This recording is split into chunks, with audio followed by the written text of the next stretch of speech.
Hey everybody, Stephen Ho here, and the month of March has truly been unexpected roller coaster for everybody. We're going through this tough time, and although this is going to be a temporary change for a lot of us, this is a time that we need to come together and support each other. The best thing we can do is to make sure that we practice social distancing, we stay at our homes, take care of our health, and take care of our families, just to make sure, wash your hands, all that kind of stuff, sanitize. But this is an opportunity that we could take advantage of doing some of the things around the house that we've been neglecting or been meaning to do, but life gets in the way.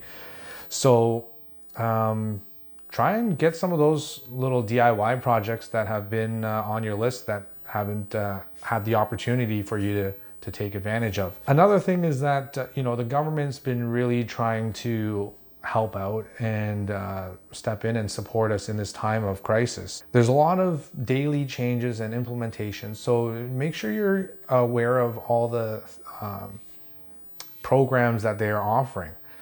So today we'll go over a couple of programs that they are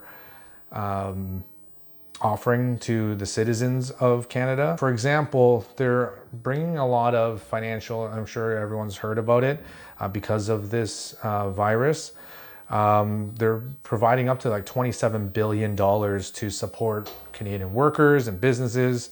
So for example, for those who are facing unemployment right now, you are eligible to apply for, EI as normal, but you'll be receiving 55% of your normal pay bi-weekly. You just need to have worked 700 hours over the last year and have a record of employment to say that you were or have been working, and now that you're laid off. Now, if you are working, but now you're quarantined or sick, or you don't qualify for EI, you could apply for the new emergency benefit. That's going to be starting in April. So you have to apply for this, but you'll be getting up to $900 bi-weekly. They'll deposit directly to you. I'm sure they're still figuring out some of the details, but you do have to apply. You don't have to provide any medical documentation or anything like that. It's just if you don't, they'll figure out if you qualify or not. The other thing was mortgage relief. A lot of people have been talking about it. I'm sure you probably heard about it, but the top 6 banks are offering mortgage deferral for up to 6 months. But this is something I would only suggest if you really need to do it. Otherwise, if you can probably tough it out, it would probably be best for you in the long run. Because a lot of the interest, you'll only be paying the interest portion, not the principal. And then if you're deferring 6 months of it, it's going to incur more interest over the long run, which could add up to a couple thousand. But ultimately, take advantage of it if you need it. But if you can tough it out, I would try and avoid it as best I can. If you want more information on it, reach out to your banks, reach out to your mortgage lender, things like that, to get more information. The government has increased the payment for the child benefit for families for an additional $300 per child. So you just have to make sure that your income tax has been paid up. But more importantly, for those who are filing for taxes, you now have an extension on the deadline to June 2020. And CMHC as well has been offering deferral on their payments.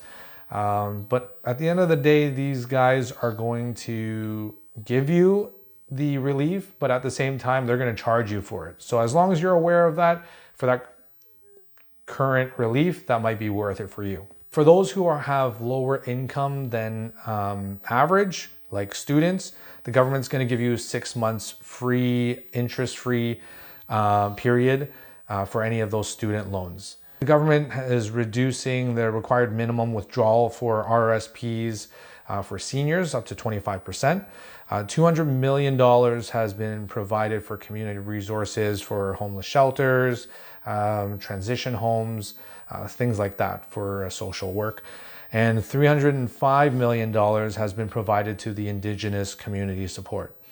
Again, if you need any more of this information, it's on the Canada.ca website. But overall, we need to understand that we're all in this together. It's not good for any of us, but it's also worse for us if more people get sick and more people die. We don't want that. So we got to make sure that we are taking care of everybody, ourselves, and our community around us.